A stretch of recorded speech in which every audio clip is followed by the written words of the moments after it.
दोस्तों, real money gaming को लेकर एक बहुत बड़ा अपडेट सामने आया है। 11 मार्च को इस मुद्दे पर सुप्रीम कोर्ट में सुनवाई होने वाली है। इस बार केस को प्रायोरिटी दी गई है, यानी इसे आगे नहीं टाला जाएगा। पहले कई बार तारीख मिली, लेकिन ठीक से सुनवाई नहीं हुई। अब उम्मीद है कि इस बार दोनों पक्षों की पूरी बात सुनी जाएगी। अब सबसे बड़ा सवाल ये है कि क्या 11 मार्च को ही फैसला आ जाएगा? इसका सीधा जवाब है, जरूरी नहीं। उस दिन बहस होगी, जज सवाल पूछेंगे और उसके बाद ही आगे का रास्ता तय होगा। लेकिन हाँ, इस सुनवाई के बाद तस्वीर काफी हद तक साफ हो सकती है। अब समझते हैं पूरा मामला आसान भाषा में। सरकार चाहती है कि रियल मनी गेमिंग पर 40% जीएसटी लगे, और ये टैक्स कंपनी की कमाई पर नहीं, बल्कि यूजर के पूरे डिपॉजिट अमाउंट पर लगाया जाए। यानी अगर कोई खिलाड़ी 1000 रुपए जमा करता है तो उसमें से बड़ा हिस्सा टैक्स में चला जाएगा। फिर अगर वो जीतता है तो जीत पर अलग से टीडीएस कटेगा। कंपनी अपना कमीशन अलग से लेगी। ऐसे में खिलाड़ी और कंपनी दोनों के लिए सिस्टम चलाना मुश्किल हो जाएगा। दूसरी तरफ गेमिंग कंपनियों की मांग है कि टैक्स सिर्फ उनके कमीशन पर लगाया जाए, यानी जो प्लेटफॉर्म सेवा के बदले कमाता है उसी हिस्से पर जीएसटी लगे। उनका कहना है कि तभी इंडस्ट्री टिक पाएगी और यूजर्स भी खेल पाएंगे।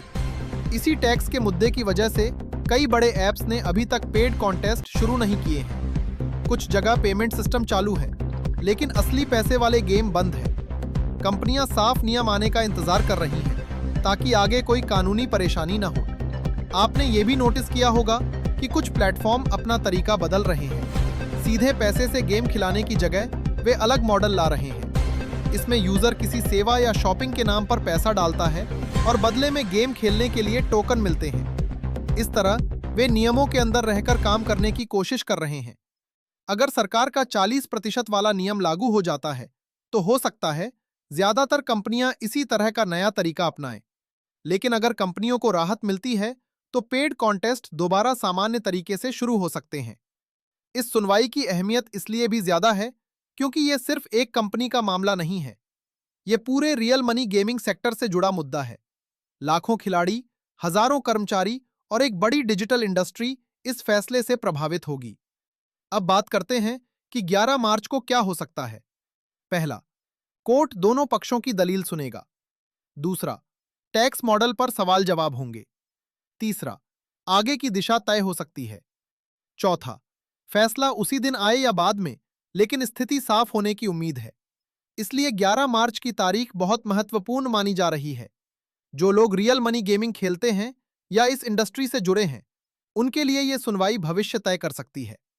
अगर नियम संतुलित बने तो प्लेटफॉर्म सामान्य रूप से चलेंगे। अगर नियम बहुत सख्त हुए तो कंपनियों को बड़ा बदलाव करना पड़ेगा। फिलहाल सबसे सही बात यही है कि आधिकारिक अपडेट का इंतजार किया जाए और किसी भी अफवाह पर भरोसा न किया जाए।